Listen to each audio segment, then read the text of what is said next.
Perkenalkan, nama saya Putri Anggreni. Saya dari Prodi Pendidikan Ekonomi Manfaat. NIM saya 187215014. Yang pertama, jelaskanlah makna dari pemikiran aliran filsafat pendidikan idealisme, materialisme, dan realisme. Idealisme adalah suatu pandangan dunia atau metafisik yang mengatakan bahwa realitas dasar terdiri atas atau sangat erat hubungannya dengan ide, pikiran atau jiwa. Dunia mempunyai arti yang berlain dari apa yang tampak pada permukaannya. Secara umum, kata idealis berarti satu, seorang yang menerima ukuran moral yang tinggi, estetika dan agama serta menghayatinya. Yang kedua, orang yang dapat melukiskan dan mengajukan suatu rencana atau program yang belum ada. Menurut John Locke, materialisme adalah paham dalam filsafat yang menyatakan bahwa hal yang dapat dikatakan benar-benar ada adalah materi. Pada dasarnya semua hal terdiri atas materi dan semua fenomena adalah hasil interaksi material. Materi adalah satu-satunya substansi. Sebagai teori, materialisme termasuk paham ontologi monistik. Realisme merupakan salah satu pemikiran aliran klasik yang disandarkan kepada Aristoteles yang memandang dunia dalam tema material. Realisme berpandangan bahwa hakikat realitas ialah fisik dan juga ruh yang bersifat hal fisik dan rohani atau dualitas.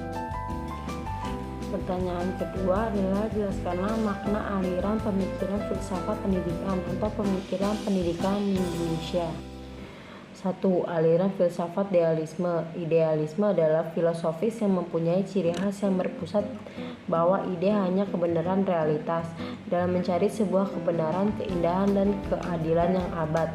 Plato, orang yang mencetuskan pandangan bahwa aliran idealisme yang termasuk di dalam bukunya terdapat dua dunia, yaitu dunia spiritual yang abadi, permanen, dan universal. Dapat dipahami bahwa aliran idealisme adalah suatu aliran filsafat yang memiliki cara pandang bahwa hakikat segala sesuatu yang terjadi pada ide manusia, kebenaran yang nyata, sebenarnya muncul lebih dahulu dalam realitas ide dan pikiran, bukan dari hal-hal yang bersifat materi. Yang kedua, aliran filsafat perennialisme. Perennialisme adalah suatu aliran pendidikan yang lahir pada abad ke-20. Perennialisme lahir dan bereaksi terhadap pendidikan progresif.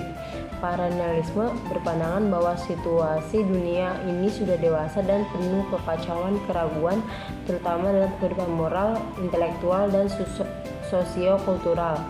Saran yang ditawarkan pada kaum perennialisme merupakan jalan mundur ke belakang dengan menggunakan kembali nilai atau prinsip umum yang menjadi pandangan hidup yang kuat di zaman kuno dan abad pertengahan. Pandangan Plato dan Aristoteles mewakili peradaban kuno Yunani serta ajaran Thomas Aquinas dari abad pertengahan. Kaum perennialisme mempercayai adanya ajaran dari tokoh-tokoh tersebut mempunyai kualitas yang dapat dijadikan tuntutan hidup dan kehidupan manusia pada abad ke-20 ini.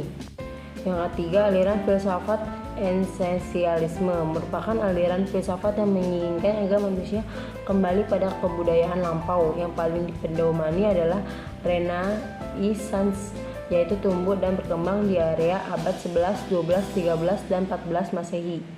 Pertanyaan ketiga, menurut saudara bagaimanakah praktek pendidikan di Indonesia dalam perspektif filsafat pendidikan? Jelaskan dengan contoh. Filsafat pendidikan menjadi ruang inspirasi khususnya bagi para pendidik dalam melaksanakan ide-ide tertentu dalam pendidikan seperti kemana pendidikan diarahkan, siapa saja yang patut menerima pendidikan, bagaimana cara mendidik, serta apa peran pendidik. Peran analisis yaitu memeriksa secara teliti bagian-bagian pendidikan agar dapat diketahui secara jelas validitasnya. Contoh perspektif filsafat pendidikan memiliki mana perspektif atau memberi pengarahan kepada pendidik dalam soal apa dan mengapa pendidikan itu.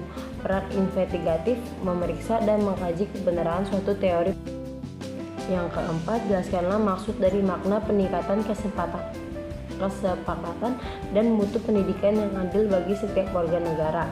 Peningkatan pemerataan atau kesamatan pendidikan dalam Kamus Besar Bahasa Indonesia. Pemerataan berasal dari kata rata yang artinya meliputi seluruh bagian tersebar ke segala penjuru dan sama-sama memperoleh jumlah yang sama.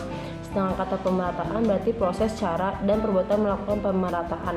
Jadi dapat disimpulkan bahwa pemerataan pendidikan adalah suatu proses, cara, dan perbuatan melakukan pemerataan terhadap pelaksanaan pendidikan, sehingga seluruh lapisan masyarakat dapat melaksanakan pendidikan. Yang kedua, peningkatan mutu pendidikan. Sejalan dengan proses pemerataan pendidikan, peningkatan mutu untuk setiap jenjang pendidikan melalui persekolahan juga dilaksanakan. Peningkatan mutu ini diarahkan kepada peningkatan mutu masukan dan lulusan, proses, guru, sarana dan prasarana, dan anggaran yang digunakan untuk menjalankan pendidikan. Rendahnya mutu pendidikan dipengaruhi oleh beberapa faktor. Faktor yang penting yang mempengaruhi adalah mutu proses pembelajaran yang belum mampu menciptakan proses pembelajaran yang berkualitas. Padahal hasil belajar yang bermutu hanya mungkin dicapai melalui proses belajar yang bermutu. Jika proses belajar tidak optimal, sangat sulit diharapkan terjadinya hasil belajar yang bermutu. Jika terjadi belajar yang tidak optimal, menghasilkan skor hasil ujian yang baik, maka hampir dapat dipastikan bahwa hasil belajar adalah semu. Ini berarti bahwa pokok permasalahan mutu pendidikan lebih terletak pada masalah pemrosesan pendidikan.